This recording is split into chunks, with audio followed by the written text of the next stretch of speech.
Dictation start होगी 5 second बाद।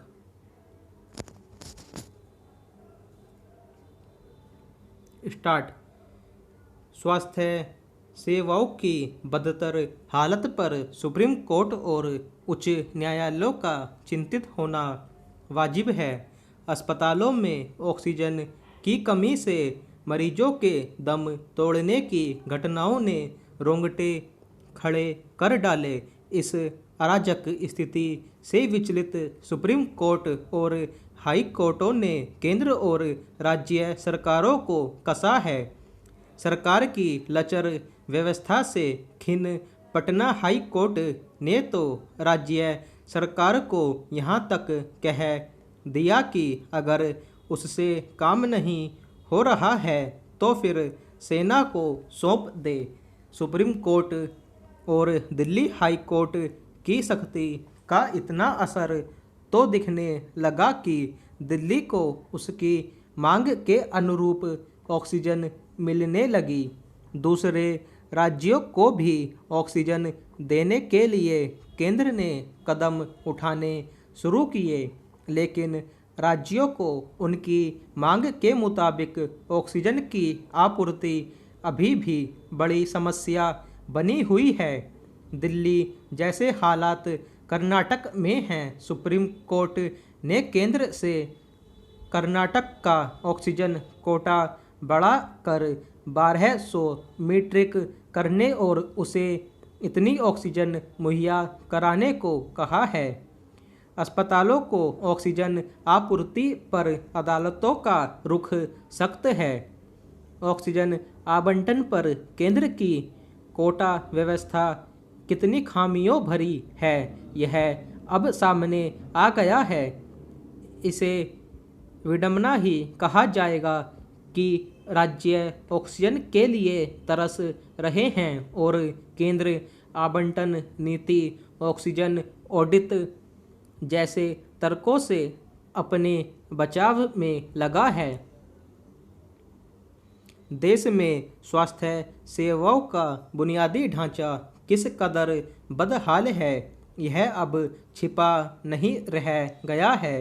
देश की बात तो दूर, राजधानी दिल्ली जहां दो दो सत्ताएं हैं, संसद है, अदालतें हैं, विदेशी दूतावास है, अमीरों और सत्तावानों का बड़ा तबका है, वहां स्वास्थ्य सेवाएं चौपट हाल में हैं।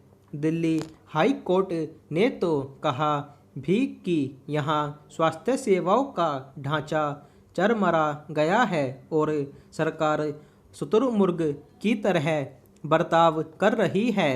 अगर हाई कोर्ट को ऐसी सख्त टिप्पणी करने के लिए मजबूर होना पड़ा है तो निश्चित ही इसके कारण हैं। पिछले एक पखवाड़े में कई नामी गिरामी अस्पतालों ने असलियत को उजागर करके रख दिया। अस्पतालों में समय से ऑक्सीजन संयंत्र नहीं लग पाए, जबकि इस काम के लिए केंद्र पहले ही मंजूरी देने का दावा कर रहा है। क्या इस बात की गहराई से जांच नहीं होनी चाहिए कि अस्पतालों में निर्धारित समय में ऑक्सीजन संयंत्र क्यों नहीं लग पाए? इसके लिए कौन जिम्मेदार है? सवाल यह है कि जब विशेषज्ञ दूसरी लहर के खतरे को लेकर पहले से चेताते रहे थे तो फिर सरकारें सोती क्यों रही? अब तीसरी लहर का खतरा भी सामने है। विशेषज्ञों ने अभी से आगाह कर दिया है।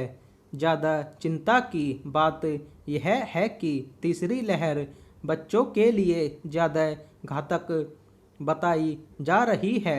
ऐसे में सरकारों को अभी से ठोस बंदोबस्त करने की ज़रूरत है। अब तक का अनुभव बताता है कि महामारी से लड़ने के मामले में केंद्र और राज्य सरकारों में तालमेल की भारी कमी रही है।